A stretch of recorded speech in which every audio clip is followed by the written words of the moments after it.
Fantasztikus vendéget sikerült a végén, a nap végén elcsípnünk. Steven Spurrier, nem hiszem, hogy be kell mutatni. Steven, much appreciate your time taking with us, and I would ask you a couple of questions about, first of all, Hungary. What's your where do you place Hungary in a world wine map? And basically, if you could just tell us a little bit about Hungary, what's your expression? You've been here in Budapest for a couple of days and tasted some great wines. What are your thoughts?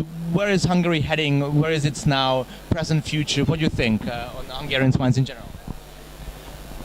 Well, that's a very difficult question. I think a very positive thing is everyone knows the wines from Tokai. And so only Hungary produces those wines, only Hungary can produce them. And so that is a really strong calling card. It's rather like champagne in France. Okay. Then Hungary is a bit of a mystery because people would think of Germany, Riesling, they think of Spain, Tempranillo, and then when we think of Hungary, there's a question mark because, in New Zealand it's Sauvignon Blanc and all that. I think Hungary is more a red wine country than a white wine country.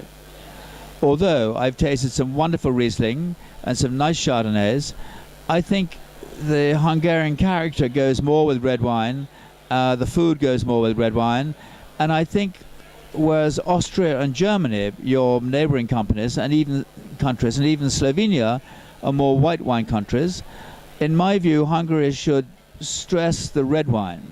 And having said that, I'm a particular fan of Cabernet Franc. I love Cabernet Franc. I love Kerfrankos too, Kerfrankos. But Cabernet Franc is one of Hungary's real strong cards. And I think that should dominate the Bordeaux blend. The Merlot is quite good, the Cabernet Sauvignon is quite good, but the Cabernet Franc is much better. And it's very rare to have Cabernet Franc dominating both Merlot and Cabernet Sauvignon. So I think that's very important. And I also think Pinot Noir is going to be very important for Hungary because the Chinese market was first seduced by the wines of Bordeaux and now, Lafite and everything like that. And now they're moving on, they're looking elsewhere, and they discovered Pinot Noir, Burgundy. And they love Pinot Noir because it goes much better with their food, and actually it's much easier to drink. Okay, and so Pinot Noir, and I know this, I spend quite a bit of time in Asia, Pinot Noir will be the next big thing in China. And I think Hungary, everyone loves Pinot Noir. Burgundy is talked about, the 2010 vintage in Burgundy was sensational, and everyone's talking about Burgundy 2010. But when you think Burgundy, you also think Pinot Noir. And so I think Pinot Noir is something the Hungarians should really look into. And what do you think about indigenous variety, especially on the white side? Hungary is really strong. And you mentioned Asian cuisine, which has often a bit of spice, actually. Would you reckon that that sort of spicy dish goes with a bit of residual sugar? It doesn't have to be high quality, but a bit of residual sugar to counteract that sort of spice. Would you think that this is also potential with aromatic varietals, bit of residual sugar, Furmint and Co, Haslevelu and so on? For my own palate, no. But I was at a very important wine conference in Hong Kong last October called Wine Future. And the top sommelier from China, Yang Lu, got up and said, a little bit of sweetness never goes amiss. Too much acidity is not welcomed. So, and 30 years ago in England, people thought dry, but they drank sweet. And so for the Asian palate, and actually for the emerging palate, a little bit of sweetness, a little bit of off-dryness is very good indeed. And a lot of people will be drinking wine without food, and unlike you and I will start with a nice light, crisp white as an aperitif, and then go on to something maybe more complex, and on. A lot of people just will have a glass of white, a glass of red, something like that. The sweetness shouldn't dominate, except obviously in Tokai, and if it is recognizable sweetness, it should be balanced by acidity, and then that's fine. And I think that's probably one of the ways to go if you've got the climate.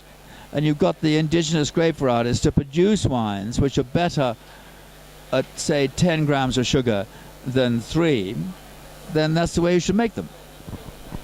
It's interesting, Stoke, you say that there's so much versatility actually going on in Hungary as well. You as being, I think, 40, maybe 50 years already in the wine trade, you tasted a lot of wines. And I mean, this obviously is a silly question, but I still have to ask, if there's one or more, 1 to 3 maybe, memorable wines which you remember and said, wow, this was incredible, this was worthwhile actually the effort getting into the wine trade, to write about wines, to teach about wine.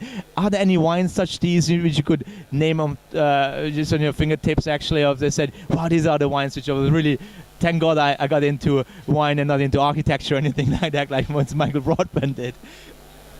Well, I mean, I often say, and it's absolutely true, the first great wine I ever tasted in my life, I must have been 14 years old, was a Coburn's 1908 port at my grandfather's house on Christmas Eve. And that single wine made me interested in wine, because in those days I collected stamps like many people of my generation did, and the wine had a name and a date and a region. And so I actually read about wine. In my teens, I read about wine as a geographical, as a regional thing before I drank it, because I was fascinated that wine was made in different parts of the world. So let's say Coburn's 08 launched my wine career.